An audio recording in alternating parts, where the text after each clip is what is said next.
विषावहै। ओम शांति शांति शांति।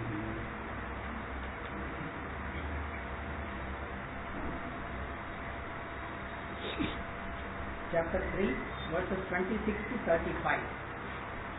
Na buddhidedam janayet ajnanam karma sanginam joshayet sarvakarmani vedvan yuktas samacharan prakrite kriyamanani gunai karmani sarvashah अहंकार विमूढात्मा कर्ताहमिति मन्यते तत्त्ववित्तु महाबाहो गुणकर्म विभागयोः गुणागुणेषु वर्तन्ते इति मत्वा न सज्जते प्रकृते गुणसम्मूढाः सज्जन्ते गुणकर्मसु तान् कृष्णविदो मन्दान्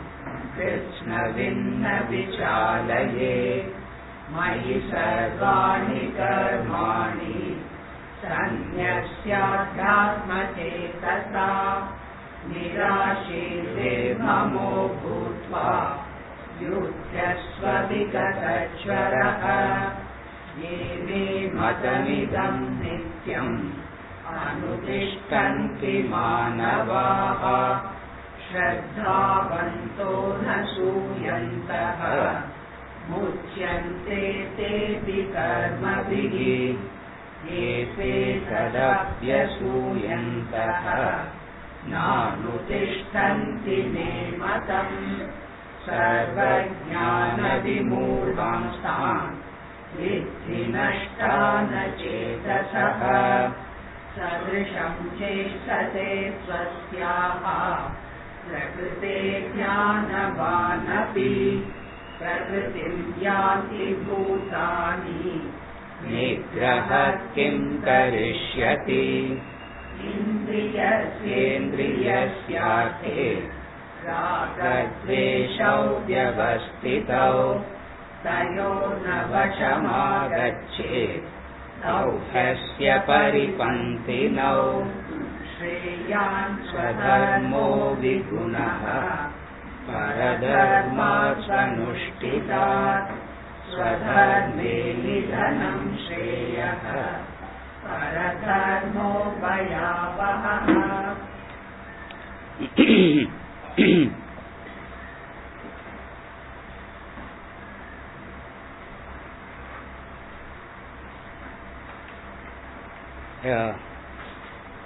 Question from Rupa.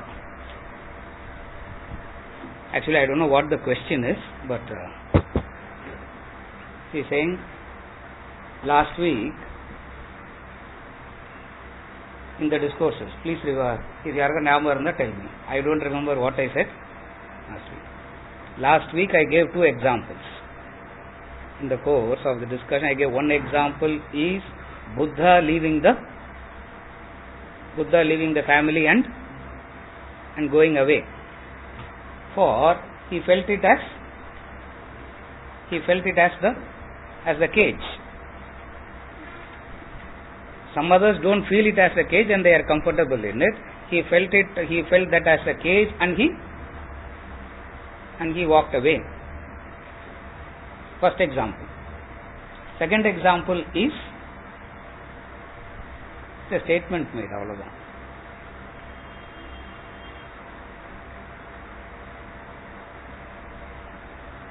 I didn't mention about her. Whatever dress you wear, you look the correct. You look the same. Second statement. The question is, for both, everybody laughed.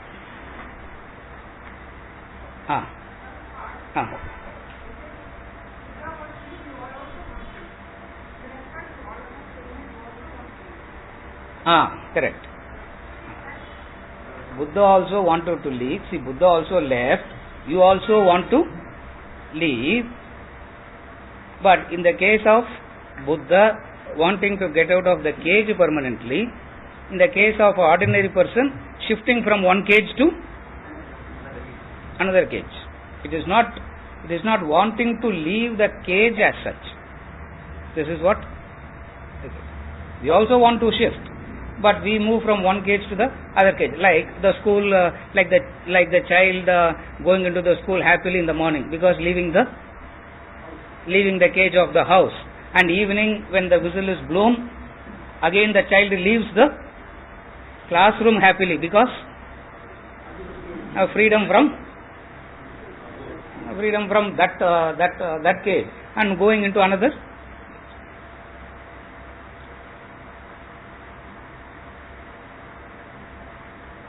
Now what is the question? She is saying, how can you laugh at the first? Correct, huh? She couldn't laugh, so she said, how can you laugh? When a person is leaving the family and going,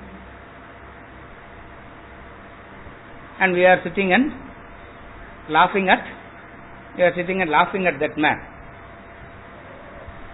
Is it not? Is it not wrong? How can we laugh at that? Isn't it pitiable that we are laughing at Buddha?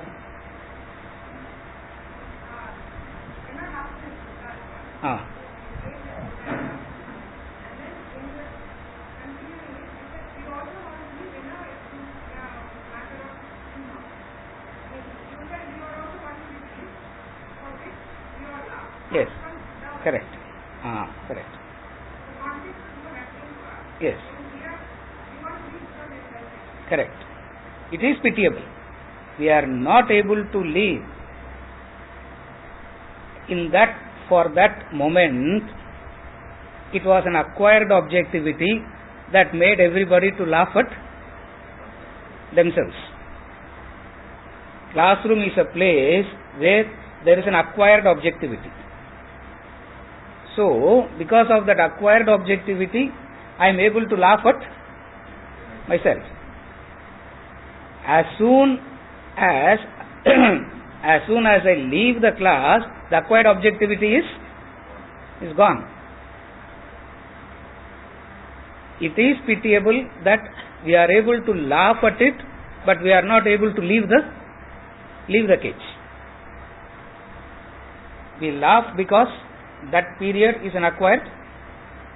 Like when the master says, you are a fool, I laugh at it because at that point of time, how I am seeing myself.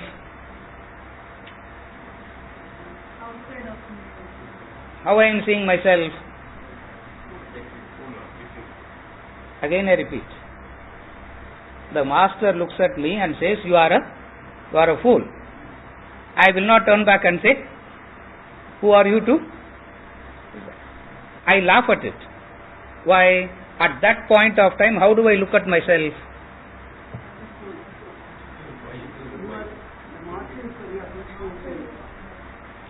Correct. I am looking at myself like how he is seeing me. That is acquired objectivity. So I am able to laugh at myself. The moment he leaves the scene, what happens? The moment he leaves the scene, my ego comes back. It is pitiable that we are able to laugh at it but unable to implement. It is pitiable because we are able to laugh at it but unable to implement. What is it that we are not able to implement?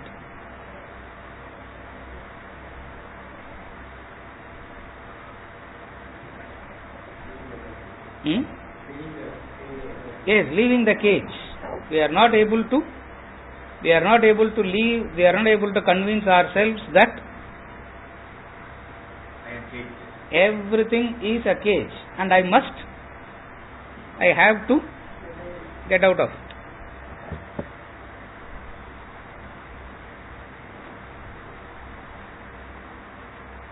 Comfortable to shift from one cage to the other cage. If one is a cage and that cage causes pain, I leave that and move to another cage. But nevertheless, it's only a cage. Buddha said,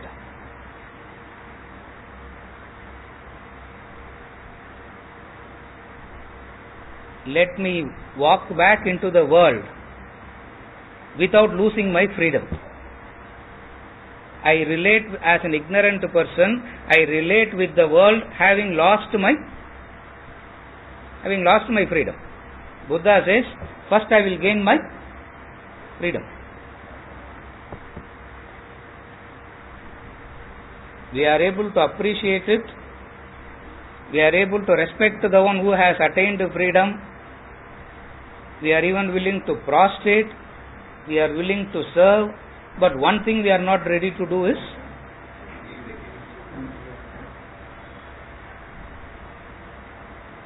I will also leave I'll try to emulate him in the sense of leaving the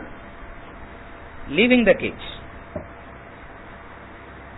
For minus that, rest of the things has no meaning.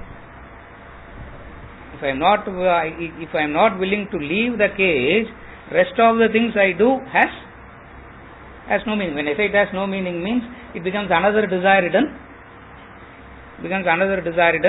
action.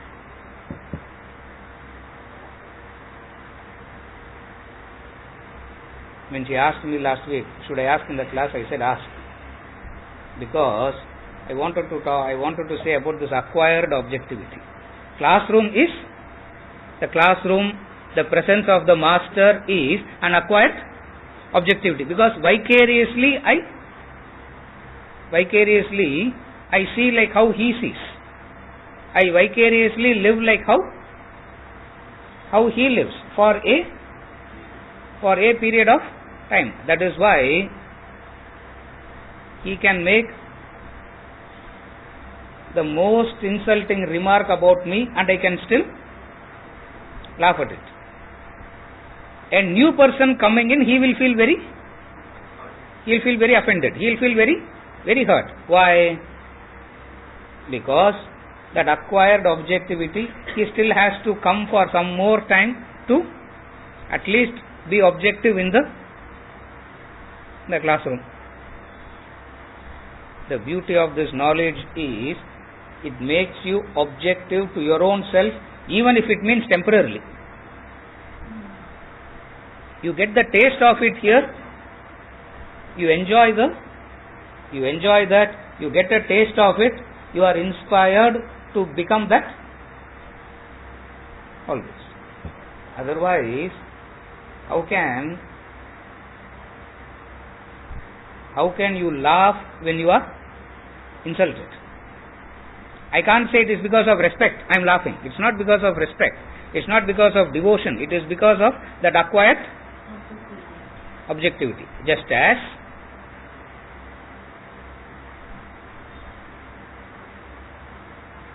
when I see a movie, I enjoy the movie because of objectivity.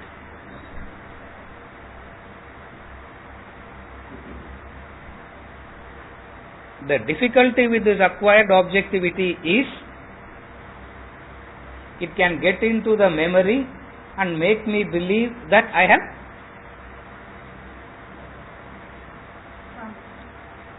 am evolved, I am growing, or I am grown, I am transformed. For it can get into the memory directly.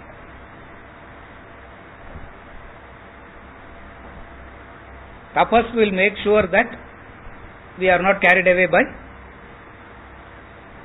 the so-called acquired. Acquired means it's not yet yours. If it is yours, then why will you even come here? It's acquired objectivity. That acquired objectivity itself is so motivating, is so inspiring. But again, the shelf life is little. கொஞ்ச நேரத்துக்கு இருக்கும், அவ்வளவுதான்.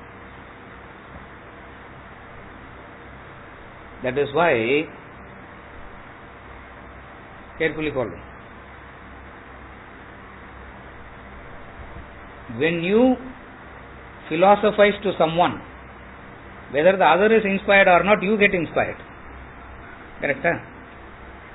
That is acquired objectivity. Not that you have turned objective. When I philosophize, whether the other is getting inspired or not, you will get inspired. What brings that about? Because at that period of time, you are mentally, for that period of time, mentally you are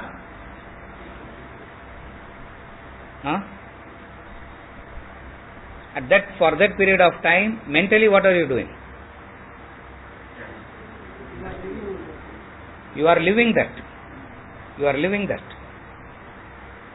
Over a period of time, it can become part of the memory, and I can brainwash myself to believe that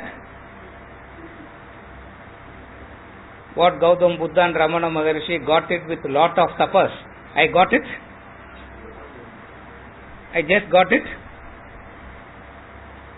so easy.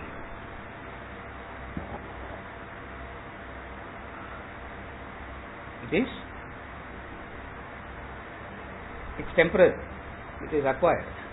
Humor is only because of that. Humor is always because of objectivity, or only an objective person can be humorous.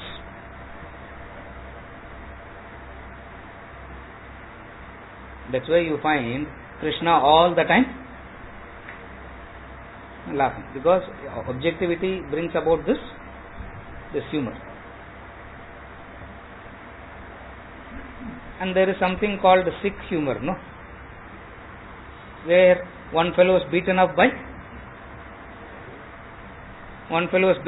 30 fellows, he is bleeding, his bones are broken, he is bleeding, and everybody is. That is not. Even there, principle remains the same. What makes you to laugh at it? The objectivity. Now, same thing is what you do to yourself when a remark is made about you within brackets. By whom is very important. If the maid servant walking into my house is going to say the same thing, I will say,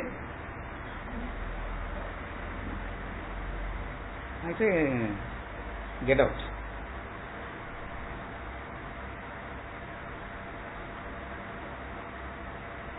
We are able to laugh at our own selves, but still not able to motivate ourselves to get out of it.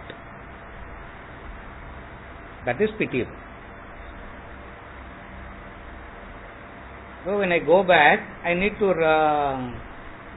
look back. See, we think humor is to lighten the class, no?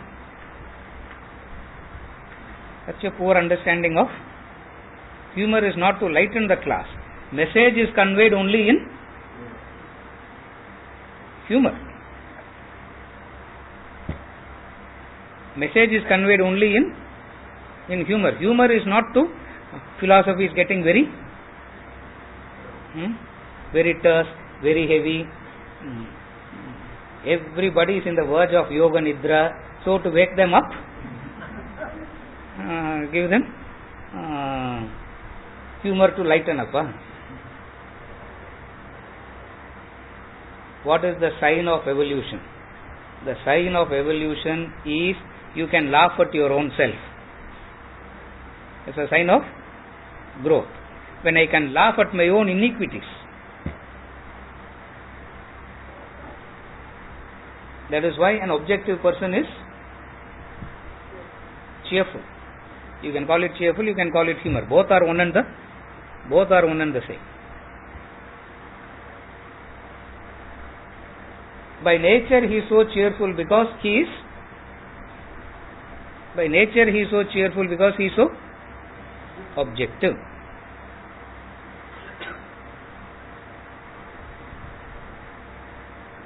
How do you know that you have grown? The proof of growth is cheerfulness. You will be cheerful about what? We have enough reason to laugh at others, but we have no reason to laugh at ourselves.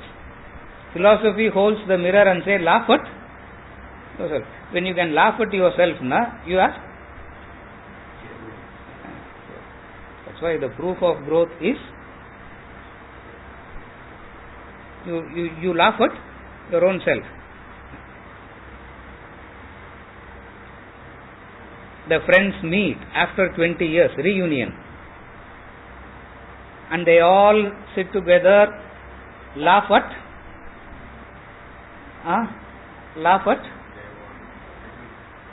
what? When friends meet together and they laugh at what?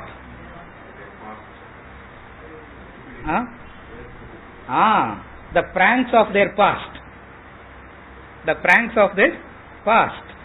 Which was very hurtful, which was very fearful, which was very frightening at that point of time. Will they get together and say, we all stole the mango from the neighbor's compound. Let us do prayaschitta and go and give him 1,000 mangoes as? Will you do that? You laugh at it. Why are you able to laugh at it?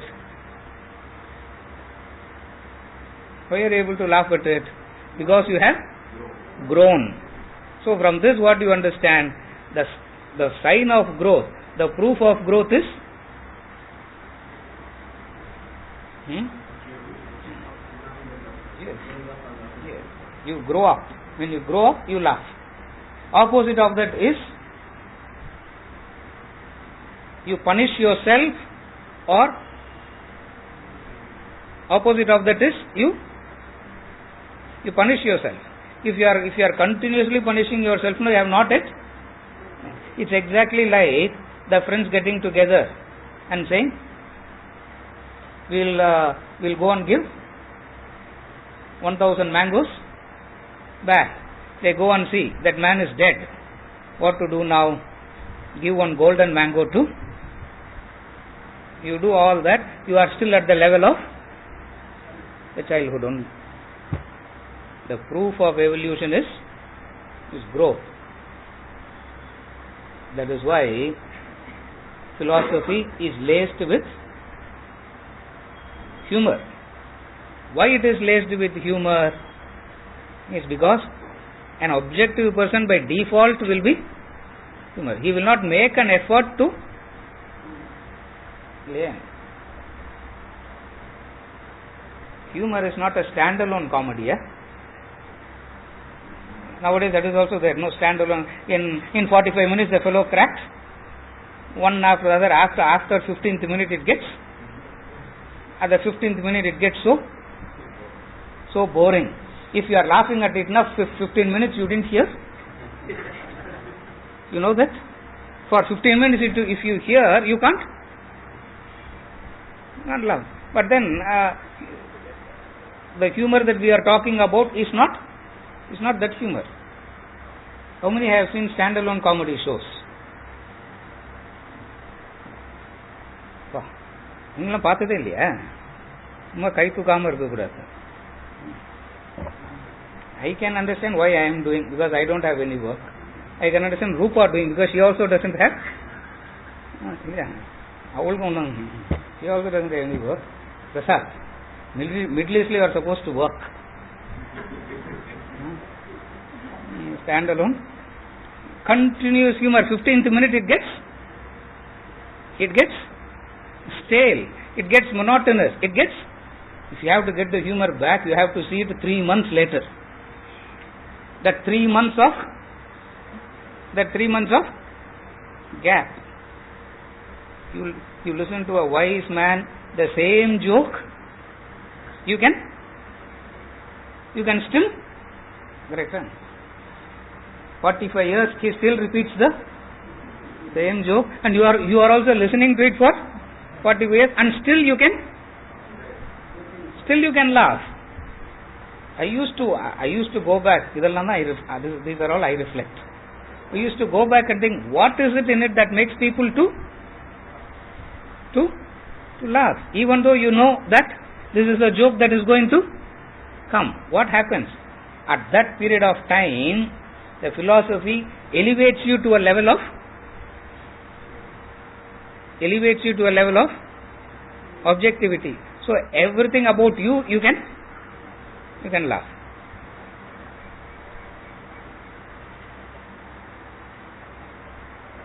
It is pitiable. What is pitiable? You are able to laugh at it and forget and go back to the cage. That is pitiable.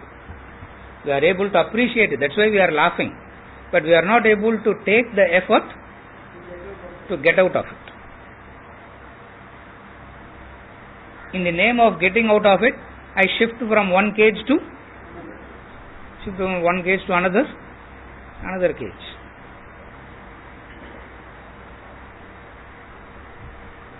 Okay? It is that the way in which humor inspires, the way in which humor communicates. Because when you are humorous, your receptivity is high. That is why even when you watch a movie scene, even today you can recollect the one-liners from that movie, and you can laugh at it.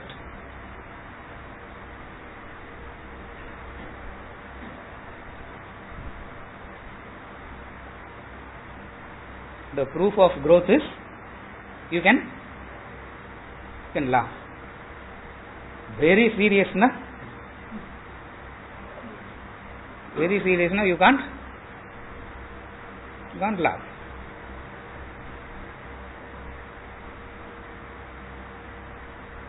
Your receptivity is high when there is a humor, because it suddenly lightens you up.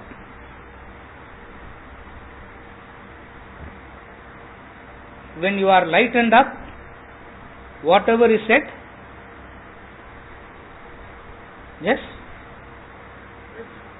just goes in.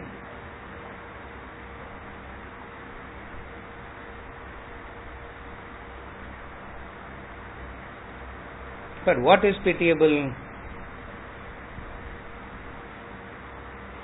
I can laugh at it and still do the same thing. That is lack of reflection. That is lack of mana.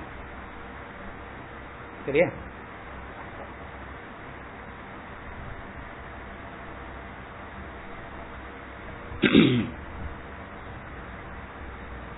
Verse number 30. He has imparted the technique of right action. Right action. Yes, he has imparted. What is right action? Two components to right action. One is generate energy. Second is conserve. Not to dissipate your existing energy. So step number 1 is not to dissipate the existing. Second one is generate more energy. When you are doing this, you are practicing karma yoga, the perfect action, the ideal action. Verse number 31. Ye me matanidam nityam anutishtanti manavaha shraddhavanto na suyantaha मुच्यन्ते चेति कर्मभिः ये मे मतमिदं नित्यम् अनुतिष्ठन्ति मानवाः श्रद्धावन्तो न सूयन्तः मुच्यन्ते चेति कर्मभिः. Those men who constantly practice this teaching of mine, full of Shraddha and without cavilling, they too are liberated from actions. He talked about Karma Yoga in the previous verse. Now he is talking about those who practices it and who doesn't practice it. Those men who constantly practice this,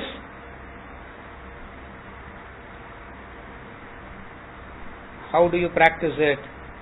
Full of Shraddha, without cavilling. They too are liberated from actions. Those men who constantly practice this teaching of mine are liberated from actions. But he inserts two clauses, two conditions to this practice. First you read it straight. Those who practice this teaching of mine, they are liberated from actions. But then he doesn't say that. He inserts two clauses. One is full of Shraddha and second is without cavilling. First he uses the word, those men who practice this opinion of mine. First thing that you have to read in this verse is, those men who constantly practice this opinion of mine. Ye me matamidam nityam. This is my opinion. Why he calls it as opinion is because it is applicable only to one set of people, the active people. The contemplative people follow a totally different discipline. So to make sure that people don't misunderstand it as a principle for everybody, he carefully says, Ye me matamidam nityam. Mata means opinion. Mata is different from dharma, two Sanskrit words. One is dharma, another is mata. Mata means opinion. Opinion means it is applicable only to a particular person or a particular group in a certain period of time and place. Then it is opinion. Dharma is universality to one and all, applicable at all places, all times. This is the difference between the two things, mata and opinion. That's why whenever we use the word religion, we don't use the word dharma. We use the word, even colloquially, even in Tamil language, whenever religion is referred to, what is the local word we use? Enda madam, you are from which? Mata means opinion. Different from opinion is dharma. The teacher constantly keeps talking about both. He gives the dharmas, at the same time he gives something which is applicable to certain type of people at certain time, at certain place. What is the mata here? If you remember, we are studying chapter 3.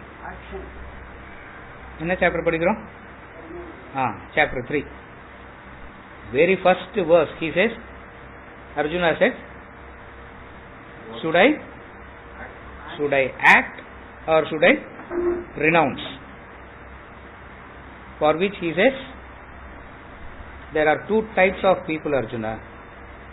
Jnana yogena sankhyanam, karma yogena yoginam. This is the dharma he said then.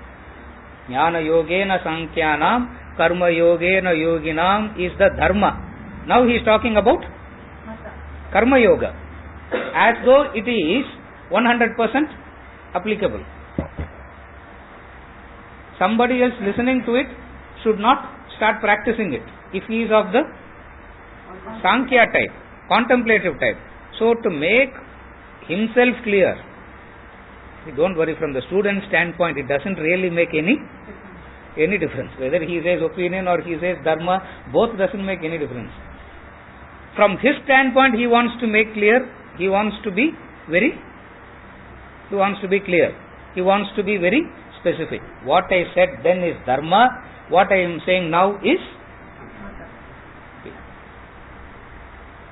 lokesmin dvivida nishta pura prokta maya naga jnana yogena sankhyanam karma yogena yoginam. This is dharma. All human beings are classified into two types, the Sankhya type and the Yoga type. For the Yoga type, what you have to do? Karma Yoga. He left the Sankhya type. From the verse number 4 itself, he didn't talk about the Sankhya type at all. Why? After listening to full of Sankhya, Arjuna is asking this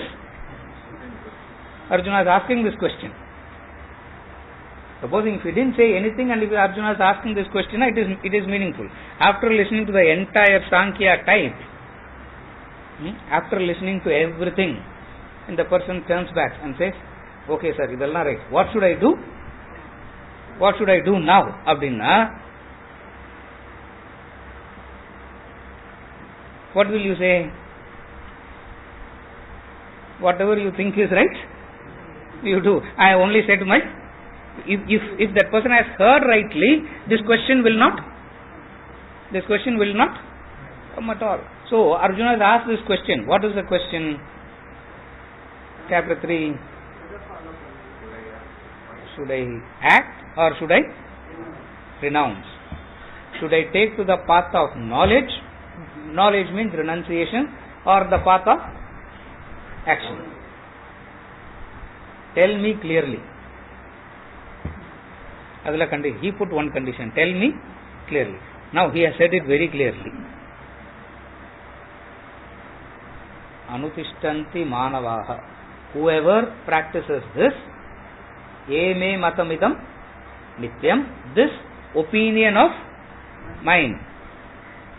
But then, if you read the verse, it is translated as teaching of mine. Even when he is giving his opinion, he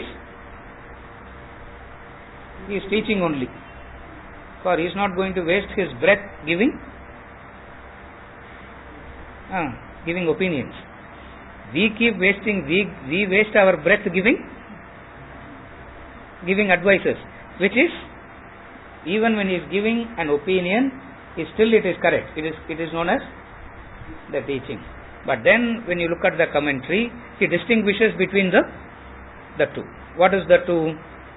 Mata and Dharma. Dharma means eternal. Opinion means contextual.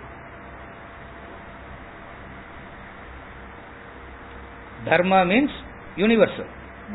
Opinion is contextual.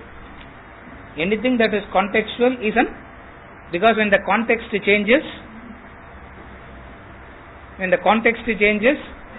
everything changes.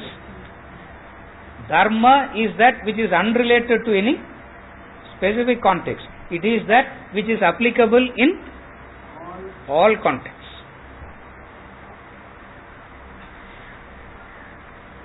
What is Dharma?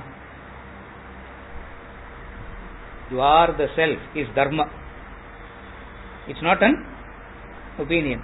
Various ways to get there is opinions. because it is specific to specific individual. That is why in the past religious education was always one-to-one. It was never a congregational exercise, because it can be given only to a specific person according to that type. In a congregation, it's a mixed type. So he also has to talk mixed, general. But to differentiate that, he goes on saying dharma, dharma, dharma. What is dharma? That which is universally applicable. What is the universal application? As long as human beings are there, he will belong to either of these two types, contemplative and active. If you are active, take to the path of Karma Yoga. At some point of time, you will turn into, from active, you will turn contemplative. Who is a contemplative person? A contemplative is one who is fit for or who is practicing dharana and dhyana. Contemplative means who is fit for dharana and dhyana, concentration and single pointed concentration. Carefully follow. In the initial stages, it is action that brings a focus. If you are not acting, the mind is going all over the place. Therefore, at that point of time, that human being is known as an active type. And what is the method for him? Formula prescribed for him? Karma Yoga. Contemplative is one where the mind doesn't wander comparatively. Even his will wander, but his area of wandering will be very, very minimal. Not like the Karma Yogi where it goes all over. So to that type, what he has to practice? Jnana Yogena Sankhyanam Karma Yogena Yoginam. Arjuna, you belong to the karma type. You belong to the active type. How did Krishna know that Arjuna belonged to the active type from the chapter 1? The way he was going all over the place and finally ending up in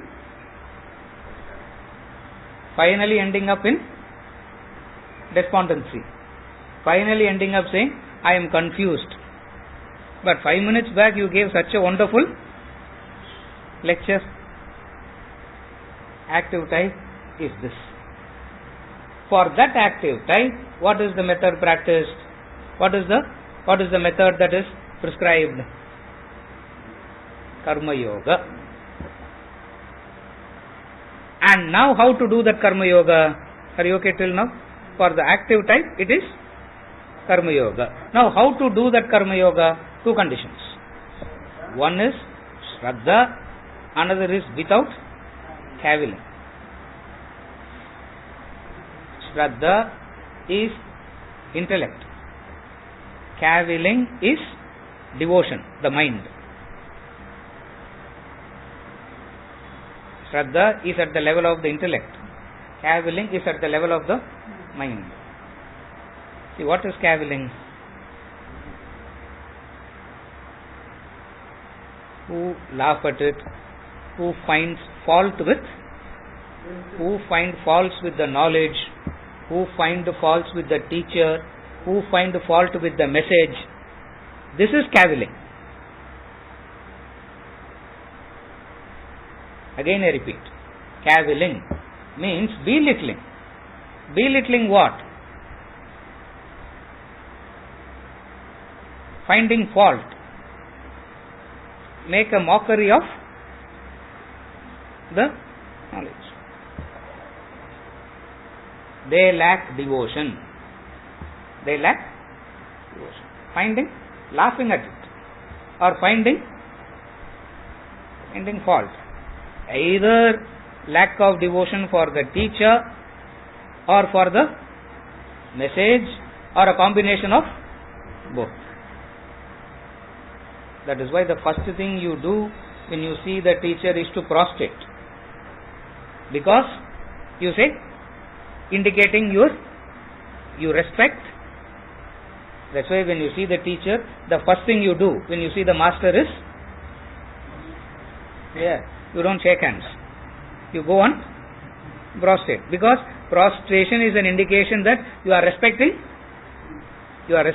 him and you are respecting his teaching. He's a very good person, sir, but solradella velaiku avadhu. You are cavilling. You don't have devotion. What he is saying is right, but our practice பண்றாரான்னு தான் தெரியல. Cavilling. Either way it is cavilling. Lack of devotion. So he says, those who practice this teaching of mine without cavilling means with devotion. Devotion is not a sentimental attachment. Devotion is not an obsession with a personality. Devotion is not a sentimental attachment to a personality. What is devotion? Respecting the knowledge and the teacher, because the teacher and the knowledge are not different. They are one. Why? How can you say that it is one? The teacher is one who teaches what he is living. He doesn't have a separate life apart from his teachings. That is a professor. 7:30 to 8:45, a professor, avladhan. Which is different from, for a professor, you can't go to a professor and ask, are you practicing? The professor will turn back and say, that's not my job. My job is to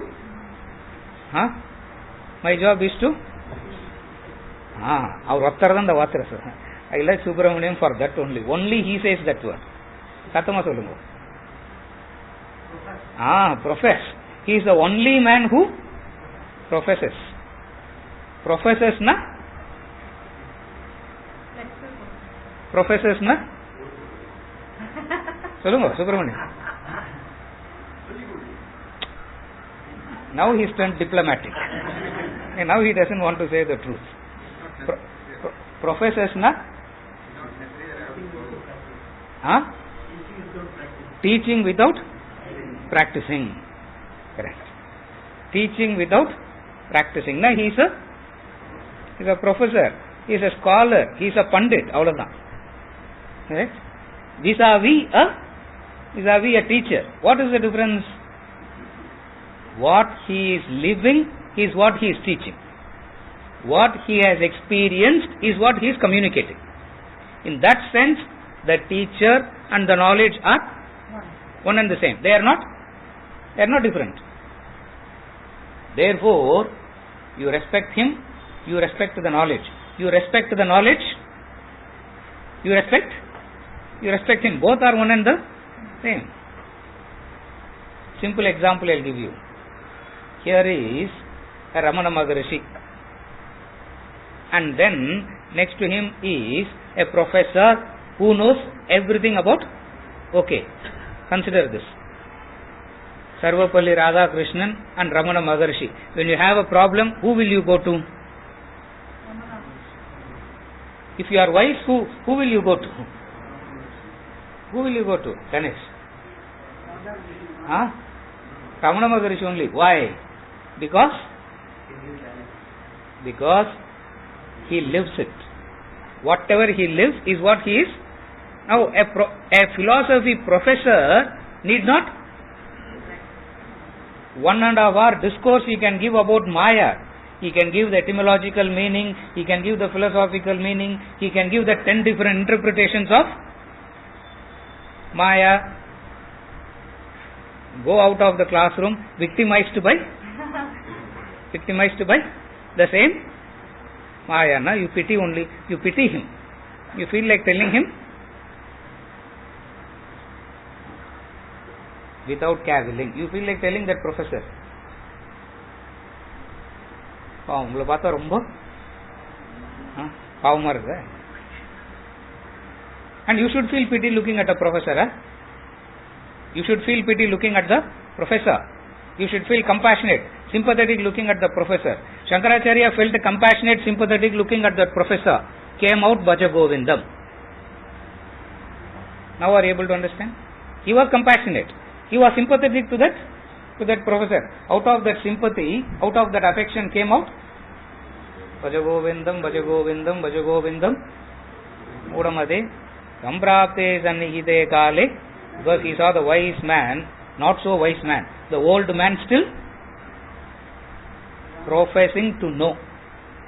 Professor means one who puts up an act as he. அதுதான் professor அர்த்தம். கரெக்டா? He is feeling he didn't want to say it to you. That's why he was so diplomatic. Professors means one who puts up an act as though he knows when he actually. That's why it's called one who professes to know. He's a professor. Newton, you will not call him Professor Newton.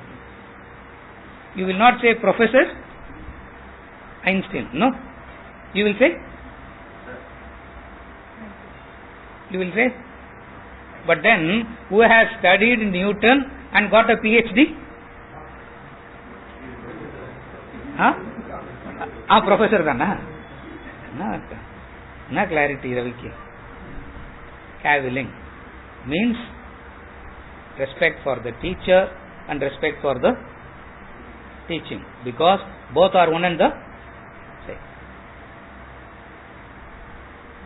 His life is his teaching, or whatever he is teaching is what he is living. In fact, he lives first and then teaches later. That's why he is the teacher. We have to respect the personality as well as the teaching. Professor teaches first, still debating whether to. A professor is one who is still debating whether to. See, I can talk about self-realization, going back thinking, உண்மையிலே இந்த மாதிரி ஏதாவது ஒன்று இருக்குதா? Should I actually try for it? No? I am a professor. Distinct and different is the teacher. Why? He lives first, he is convinced about it, experienced it, and whatever he is convinced and experienced, he comes out and. So, what you have to do? You have to, without cavilling, means you respect the teaching and you respect the teacher.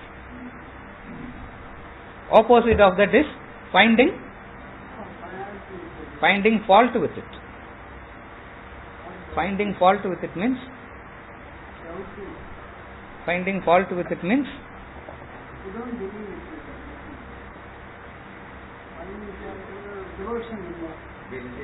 belittling. Adukku I will come later. Belittling I will come next. Now, finding fault with it. What is finding fault with knowledge? It can be wrong too.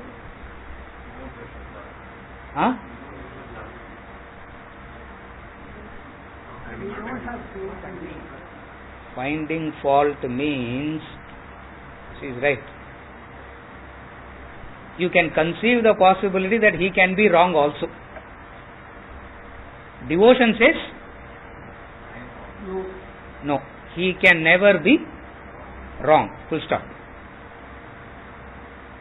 Intelligence will point out to the words, to the constructions, to the sentences, and you can find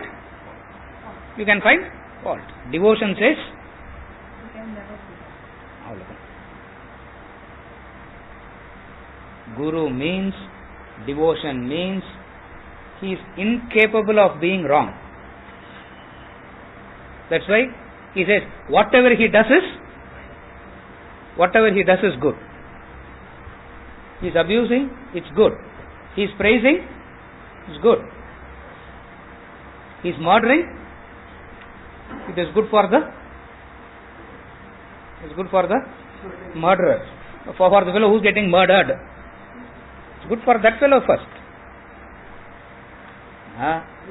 Finding fault with it means you can find fault with either you can find fault with the teaching or you can find fault with the teacher.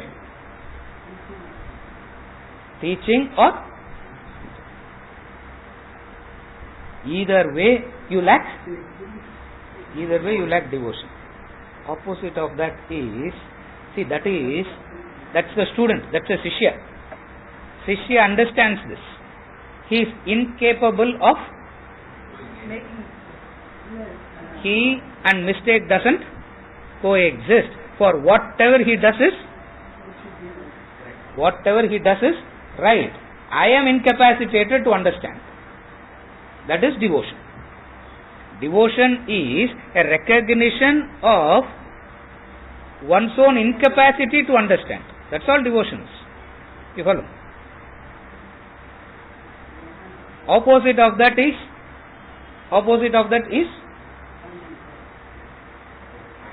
finding fault. In fact, if you don't have devotion, you will be finding fault. Finding fault means அவர் சொல்றாரு ஆனா அது பிராக்டிக்கலா work out ஆகாதுன்னு அவருக்கு தெரியல. Now you have find. So what is devotion? Devotion says he is right, his teaching is right, but I am incapacitated to understand. That exposing that incapacity is what is symbolized by prostration. When you prostrate, what are you telling? It's not respect. You are saying, whosoever you are, whatsoever you are, right now I am incapable of understanding. I am incapacitated to understand. This is devotion as far as the mind is concerned. One of the essential disciplines is without cavilling. Don't worry. Every two chapters he will keep saying the same thing. Without cavilling, right up to the 18th chapter. Because he knows the students has a tendency to find fault. If you find the fault, you have become Guru's Guru. Then who's the disciple, who's the Guru? Are you able to follow? If you find the fault, psychologically, who's the Guru and who's the Shishya? Shishya is the Guru. And all Shishyas like to be the Gurus to அங்கதான் Gurus to the உங்களுக்கு தெரியல சார்னா what to do after that.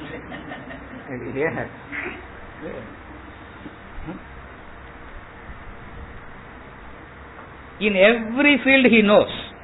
In all field he knows. That is why in any field you have a doubt, you go to him. Are you able to follow? For his clarity is so deep that all fields he is knowledgeable. That is why he is called all-knowing. It's not in terms of intelligence, not in terms of information, but the clarity. What is that all-knowing? It's like a permanent torch. Wherever he lights it, it becomes clear. Are you able to follow? Finding fault means devotion is an understanding that as I am today, I am wholly wrong. As he is today, he is completely right. Avladha. So, when I understand that as I am today, I am wrong, why will I even venture into this discussion with reference to the teaching and all that? My entire focus will be on how to assimilate it and how to practice it. This focus on how to assimilate it and practice it and get transformed is Shraddha. That is why devotion is a step before Shraddha. You are able to follow? When he has this devotion, his focus will be only upon one thing. What? How to reflect, assimilate, practice, get transformed. That's all he will be. That's all he will be focused upon. That's all he will be interested in. That's what he will be interested in. This capacity is what is known as Shraddha. That is why it is always the combination of cavilling and Shraddha. It is always the combination of cavilling and Shraddha. What is devotion? Devotion is an attitude of the disciple. It's an emotion. What is that emotion? As I am today, I am. As I am today, I am. As I am today, I am wholly wrong. Completely wrong. As he is today, completely right. That is a student. That is the conviction. That's the devotion. That's the bhavana of the student. Opposite of that is, in some areas, maybe philosophy patila vana you will know, but investment patila only you know one. Maybe philosophy patila you know, but air condition patila only. It is not an expertise in any field. The general clarity about life. The general clarity about life. That brings about the devotion.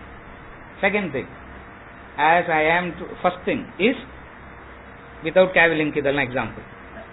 Let's think about it like this. As I am today, I am wholly wrong. As the teacher is wholly right. And a wholly wrong person has, the wholly wrong person, what he has to do? Surrender. Simply surrender. As I am today, all that I do is only mistakes. As he is today, all that he does is, doing is of two types. Doing something, not doing something. Doing is of two types. There are two types of doing. You do something, you avoid doing something. As far as the ignorant man is concerned, both are wrong. What he does is wrong, what he avoids doing is wrong. How do you understand that? He is comfortable with indulgence and very uncomfortable with control, self-control. So what he is doing is wrong, what he is free done. As far as the wise man is concerned, whatever he does is right, whatever he doesn't do, that is also right. Now you have, if you understand it like this, you will develop devotion. Then you will not find the fault. Otherwise, unknowingly, unconsciously, you will find fault. Finding fault means saying, I know I am right. Finding fault means, I know and I am right. The disciple always says,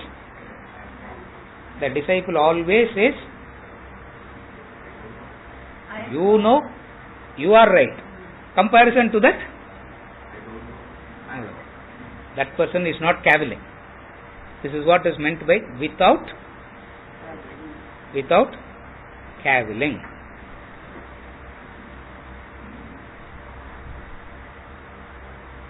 Then comes the discipline of Shraddha.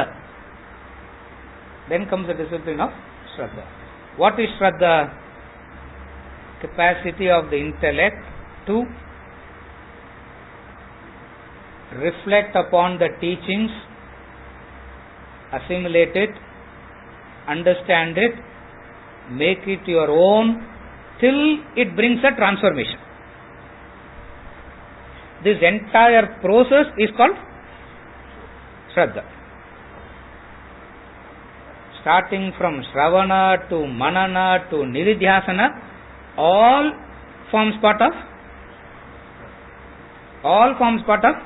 Shraddha. The ability to pursue it till it becomes your own, until the information brings about a transformation.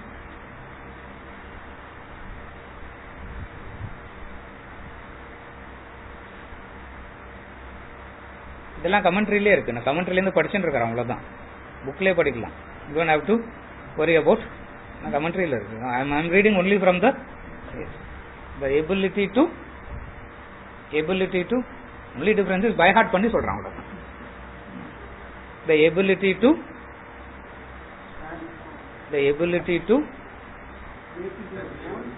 pursue, the ability to reflect upon the teachings, understand, assimilate, make it your own. The ability to pursue it till it brings about the transformation is Shraddha. Whoever practices this teaching of mind, what is the teaching of mind? Karma Yoga. What will they experience? The existing vasanas vanishes and gains liberation from the world of karma, the world of actions. Practice this teaching with the two disciplines. What are the two disciplines? Shraddha without cavilling. For Shraddha, we have heard it any number of times, and it is still worth hearing any number of times.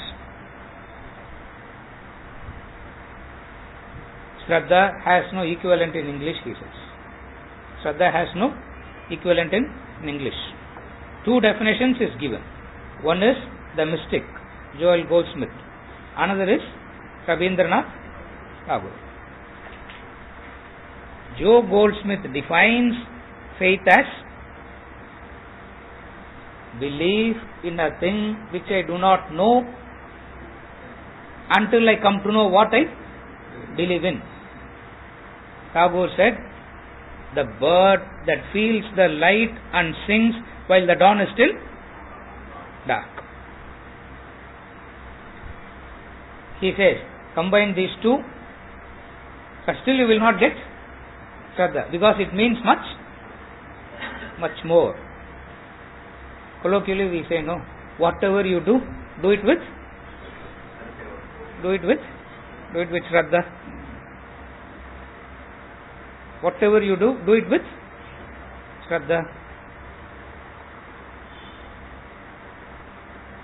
The ability to not compromise till transformation has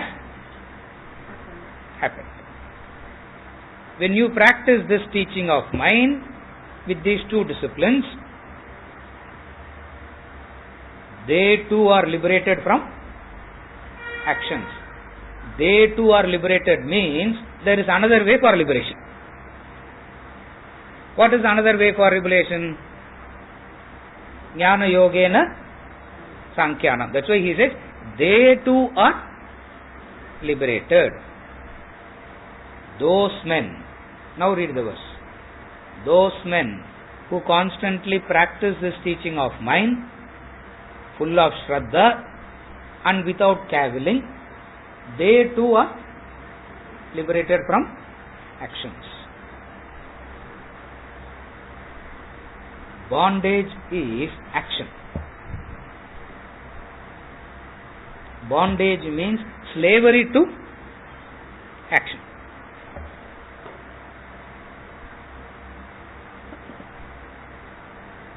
Slavery to action. What does the slavery to action means? Either the notion of indispensability or the notion of or the fruit. This is how action creates bondage. Again, the notion of indispensability or the fruit of action. This is bondage.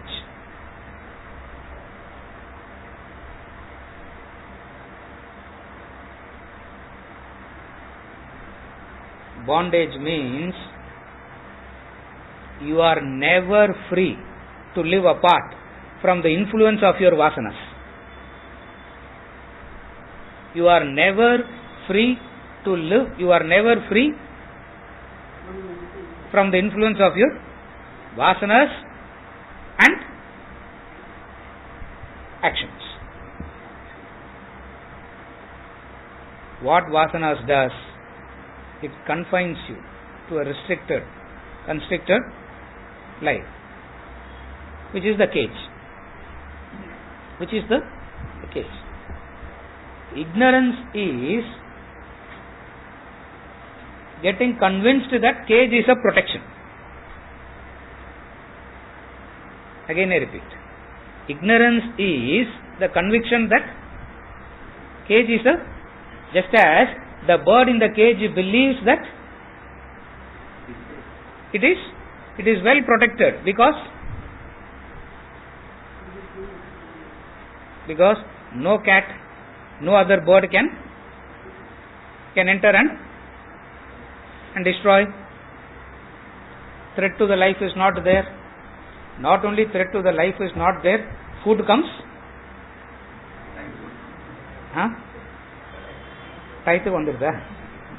Food comes. So a kind of conviction that cage is, that is ignorance. Howsoever protected it is bondage. Howsoever comfortable it is, howsoever protected it is, howsoever safe it looks, it's still a bondage only. What will be the attempt of the bird? What will the bird constantly think about? How to get out of the cage. It comes with its own risks. What is the risk? A vulture can come and you have to compete with the other birds, but still these risks are not risks at all, because freedom is more valuable than that. That freedom is what we call as moksha. That freedom is what we call as liberation. That's why freedom is of the utmost value. Freedom is of utmost importance. World says everything will be given to you, but freedom will be taken away from you. Vedanta says freedom will come to you. After that you do what you are able to understand. The cage. Ignorance is to believe that cage is a protection. For it does give a kind of protection. It does give a kind of security. Is it secure? Here comes the paradox.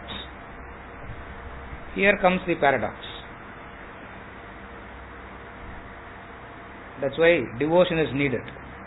What is the paradox? freedom, the value of freedom is understood by a free man. That's why the free liberated man is blowing his lungs out, talking to the humanity in bondage. In fact, all those in bondage must flock to the liberated man, no? In fact, that should be happen. Logically speaking, what should happen? That's how it should be, no? But paradoxically, contrastingly, what do you see? The free man is talking about the freedom on top of the voice, and no one is there to.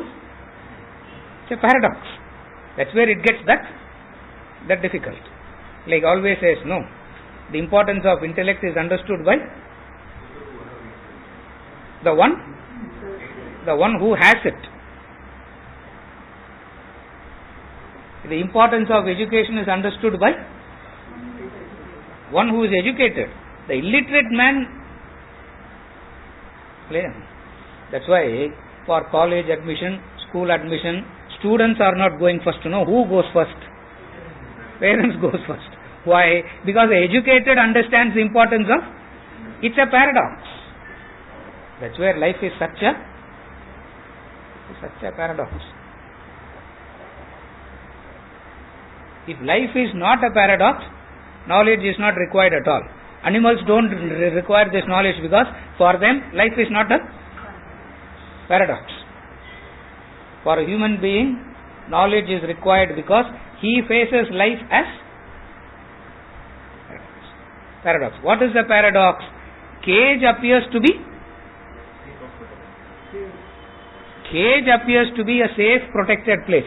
Open skies looks like full of bymark, danger.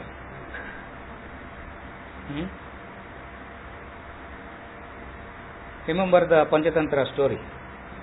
The lion cub born and brought on its birth, the mother lion died. The herd of goats picked up that cub and raised to the lion, and the lion turned out to be living life, thinking that. How many have read this Panchatantra story? It also lives life like a goat, bleating like a goat. And when the lion chased, when the goat started running, this lion also started running. And the lion saw this and left all other goats, caught hold of the lion and dragged the lion.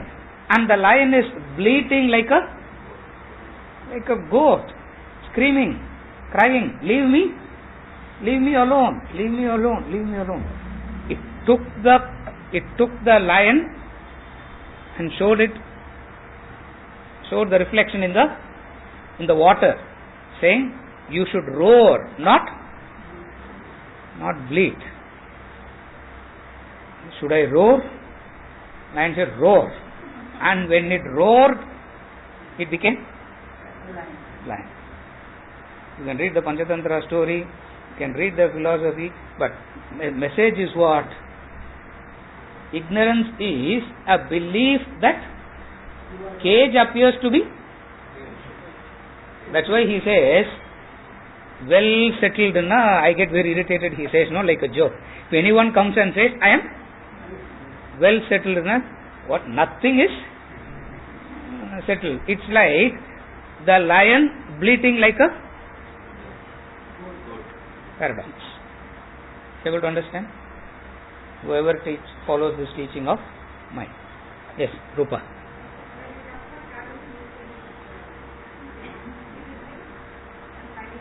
Yes. Oh, I didn't talk about belittling, is it? Okay. Belittling is finding fault and belittling. Belittling is, what is belittling? Insulting. Belittling is nothing but insulting. How do you insult? How do we belittle?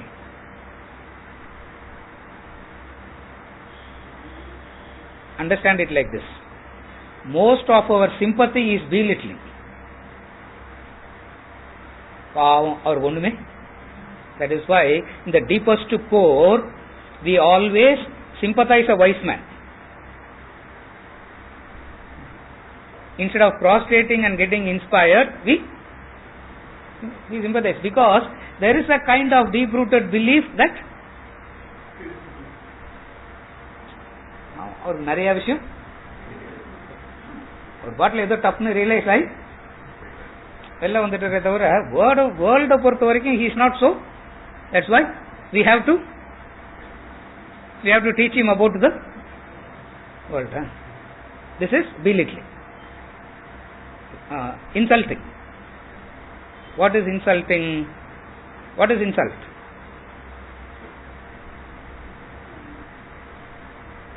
Even the literal meaning of the word insult, English word, insult. Huh?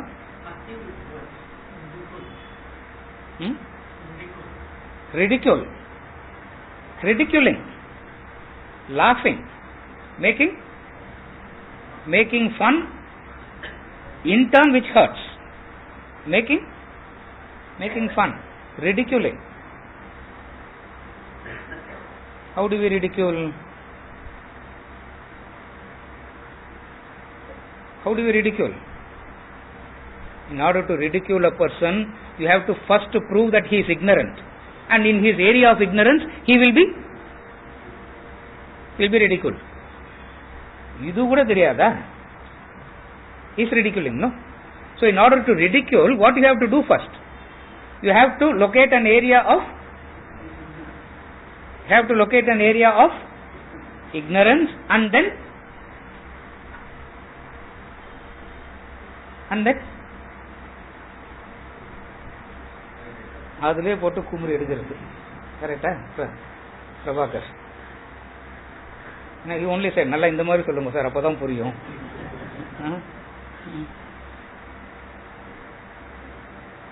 Finding an area of ignorance and using it to make fun. When I see a master, I can't insult him at all. I can't ridicule him at all. Because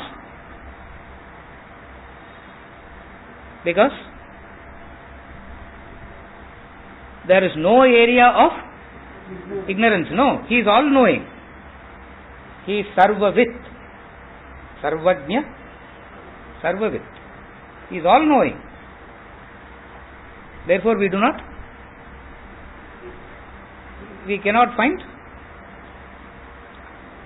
How do you insult? Work from that angle, it becomes easy. How do you insult? You have to find an area of ignorance. You have to find that which is so easy for you to do, and that is nava or phone kuda use panna adalliya. It's so easy for me to do, and you are finding it so difficult, na? In comparison,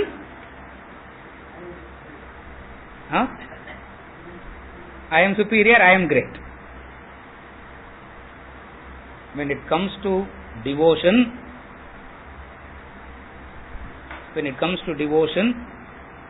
you have an understanding. What? He is all knowing.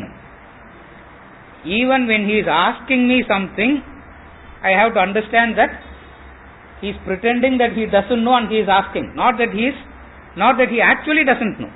For if he wants to know, he can quickly know by himself, because of the extraordinary clarity that he has. So even when he is asking me something as though he doesn't know, he is pretending. That is why when the Acharya asks a question, traditionally, how do you go on answer to him? Have you seen? No. When the Acharya asks this question, how do you go and answer to him? You will not go and answer like this. No. How do you go? You bow down and answer him like that. Meaning, he is giving you an opportunity to say something to him. That he knows by himself, and even if he wants to know, there are much better people than me who he has access to know. Are you able to follow?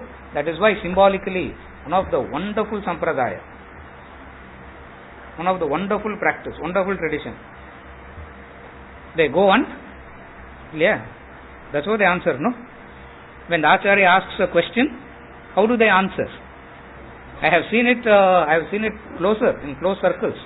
They go on, they go down, and you can do it symbolically and be very arrogant. But the gesture is so extraordinary, for it conveys to you what? There is no area of ignorance that he has. How do you say that? He has become the consciousness that knows everything. How can he not know? He knows everything. You follow? That is what is insulting. When can we insult?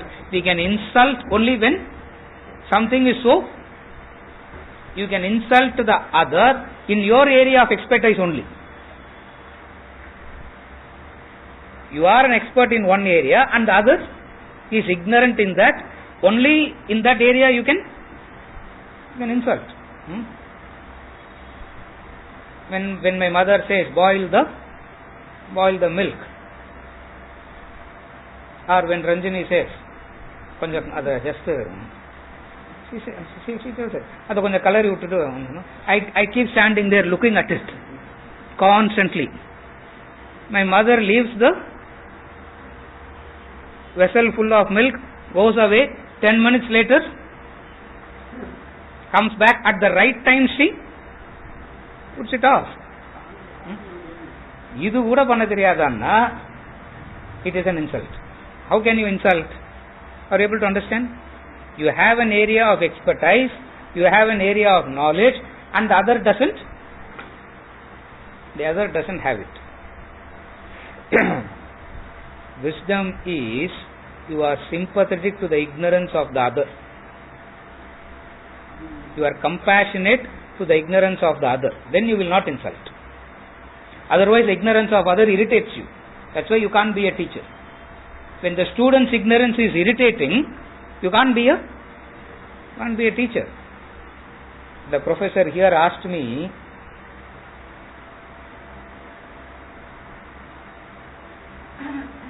what is the difference in attitude of teaching? I said, attitude, you understand later, I will give you a simple example. You are irritated at your students even though every year you get new students. I said, I have seen the guru, the teacher, talking to the same students for 45 years and comes with the same energy and enthusiasm. You are not fit to be that's why you are called a professor. Who is a teacher? You sympathize with the ignorance of the other. You are compassionate with the ignorance of other. Then you will not insult. Otherwise, I get so irritated at the ignorance of the other. I have some areas of ignorance and the other gets irritated at me. So, we constantly insult each other. When I insult you, you wait for an opportunity to get back. If I keep saying you don't know, you wait for an opportunity to get back. And when I come to you for something, you will say, Shankar. Very good. You should not say. Is it okay? Insulting is an arrogant attitude over the ignorance of the other, an incompassionate attitude over the ignorance of the other. A guru doesn't have it. You understand that? How can a man be compassionate over ignorance? You prostrate. Okay.